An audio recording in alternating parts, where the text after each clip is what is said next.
valuable golden tickets. I hope we can all keep it up. 3. Chapter 930, Unforgettable Night, Surrounded by Beauties, Part 1. Before going home, Bai Zemin made a stop at the villa of the Wu family and for the first time met Wu Jianhong, the former premier of China. Honestly, Bai Zemin's impression of Wu Jianhong was far from good after learning that he did nothing to prevent Qianyuan Wenchen from launching nuclear missiles against the faction of which his granddaughter and son were a part. And this was probably noticeable on his face, as the old man smiled bitterly as he sat on the couch in front of him without saying a word. Bai Zemin was waiting for Wu Yijin, who was taking a shower, according to what Sun Ling had informed him. Sun Ling had been paying attention to Lilith in her lily form and had done nothing to hide her analytical eyes. Strangely, Sun Ling couldn't help but feel puzzled as she looked at the woman in front of her. Although this woman had a normal appearance at best, her body was certainly that of a demon. However, what made Sun Ling more alert was that she did not know the reason why she felt that this woman in front of her was very beautiful even though she clearly was not. She knew that the stat-not-trackable charm existed since her class was related to charm and assassination. However, never in her wildest dreams could she imagine that the charm of the seemingly normal woman in front of her was absurdly high. "And son, Uncle Wu is not at home?" Bai Zemin asked in confusion when he did not see Wu Keqian anywhere. Sun Ling slowly turned her attention back to Bai Zemin, and after a moment she replied with a faint smile, "Today is Lim Qinyu's turn, so your Uncle Wu probably won't be home." "Lim Qinyu, who's that?" Bai Zemin frowned in confusion. "Lim Qinyu is his other wife. Do you remember? You saw her once in the past." Yijin talked to her father and told him that even if she agreed to him having another woman besides me, and I was fine with that, she didn't want that woman to live here, so Keqian agreed and prepared a villa for her not far from this one. Sun Ling replied calmly. It was then that the vague image of a beautiful woman appeared blurred in Bai Zemin's memories. He had met this woman once when he and his team arrived at this base, pretending to be normal survivors. Oh, Bai Zemin nodded without asking any more questions about it. This was none of his business anyway, and how others lived their lives was up to them. Sun Ling didn't seem particularly interested in this matter either, as she soon turned her attention back to Lily and asked curiously, "Little Zemin, who is this young lady?" She knew Kali, as although they had not exchanged any words, Sun Ling knew that she was the girl who came with Bai Zemin from the other world. However, this was the first time Sun Ling and Lilith in her human form had met. Of course, she had never met Lilith in her real form either. "Ah, I'm sorry." Bai Zemin also realized his mistake and quickly introduced them. "Aunt Sun, allow me to introduce you. Her name is Lily, she is my fiancée." "Your fiancée?" Sun Ling was so surprised that her eyes widened as she looked Lily up and down. "How did I hear about this just now?" "This." Bai Zemin scratched his head and said, a little embarrassed, "Actually, other than my family, Bing Zhu and Yijin, I haven't had much time for these things." Actually, Bai Zemin was also confused. What was he supposed to do? A party to announce to everyone that the girl sitting next to him was his girlfriend or something similar? Sun Ling said nothing, but looked carefully at the beautiful woman who was looking at her with a faint smile. Subconsciously, Sun Ling let out a sigh as if seemingly relieved of something as she extended her hand and said with genuine kindness, "Lily, right. It's nice to meet you. My name is Sun Ling and I'm Yijin's mom, whom you probably already know, but you can call me Aunt Sun since you're part of the family." Bai Zemin broke into a furious cough as he looked at Wu Yijin's mother with tears at the edge of his eyes. Aunt Sun, what do you mean by family? What are you talking about? Aren't we one big family from the same faction? You even call me aunt and all." Sun Ling looked at him as if she didn't understand what he was saying, but the slight smile at the corner of her mouth suggested something different. "My dear Aunt Sun, don't make things difficult for me, please." Bai Zemin really wanted to plead out loud.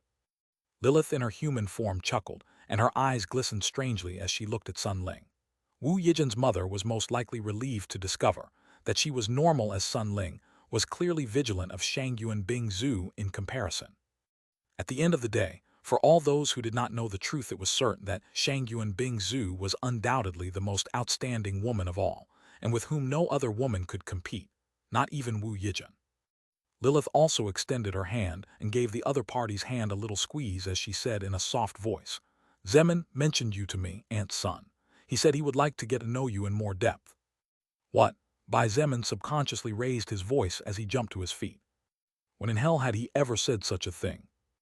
Lilith looked at him seemingly confused and said in a puzzled voice, "Didn't you say before that Aunt Sun's class is probably a special or unique one, and that's why you'd like to know more about her limits?" Bai Zemin's corner trembled as he slowly returned to his seat. This little minx was clearly poking fun at him. "Ha ha ha," Sun Ling suddenly started laughing. Her shoulders shook, and it's probably partly due to her class, but her breasts jiggled in such an enticing way that Wu Jianhong coughed several times as he looked away to avoid sinning. She giggled for several seconds before looking at Lilith with a big smile. "Lily, I have to say I already like you very much, girl. I hope you and my daughter can be good friends in the future." "Oh, Yijin and I call each other sister." Lilith waved her hand as if she was telling old news. "Oh," Sun Ling's eyes sparkled, and she leaned forward with a look filled with curiosity. "Lily, one of these days I'd like to be able to chat with you about life while showing you my tea leaves." "I'll be happy to make you company, Aunt Sun." Bai Zemin gave up in the face of these two women. Even an idiot would be able to figure out what was going on in this place, and the worst part of it all was that Lilith was definitely enjoying it. Wu Jianhong remained seated in silence. His attention was focused on the young man in front of him, who was now chatting with the two little girls sitting next to him. No one knew what he was thinking. About 10 minutes later, Wu Yijin came downstairs with slightly damp hair and wearing a cute and comfortable dress suitable to be at home. "I'll be Bai Zemin." When she saw Bai Zemin in the living room of her house, the girl subconsciously tried to fix her hair a little while straightening her dress with her other hand. Seeing this, Sun Ling chuckled and shook her head as she said in a mocking voice, "Girl, could you be more obvious?" "Mom," Wu Yijin stomped and puffed out her cheeks as she said, blushing, "why didn't you tell me we had guests? It's not good to make guests wait." "Well, I didn't invite them, but they came." Sun Ling excused herself before pointing at Bai Zemin and slowly saying, "Besides, it was this boy who told me to let you take your shower undisturbed." Bai Zemin's eyes lingered for a second on Wu Yijin's swan-like neck, and he could not help but notice a light mist of warm steam surrounding her still slightly flushed skin as proof that she had just stepped out of the bath. She was truly a beautiful woman in every aspect: face, body, talent, attitude, personality. Wu Yijin literally had it all, and any man would be more than delighted to receive her affection. Even Bai Zemin admitted in his heart that had it not been for Lilith's existence he might have fallen for her. He dismissed those thoughts and stood up with the intention of leaving. "You're leaving already? Why don't you stay for dinner?" "Ah, everyone can, of course." Wu Yijin immediately proposed while looking at him with soft eyes. She literally hadn't stopped to look at the other people. Bai Zemin smiled gently and said slowly, "Actually, the reason I came was because I have an important matter I need to talk to you about in private. Yijin, are you free tomorrow? I would like you to join me for the afternoon and evening." You want me to accompany you in the afternoon and evening?" Wu Yijin looked at him in surprise. Her heart began to beat harder, but she tried to keep calm and asked carefully, "We meet at the government building." Usually, when a guy asked a girl if she would like to join him in the evening, if she was free, it meant that he was asking her out on a date. However, times had changed,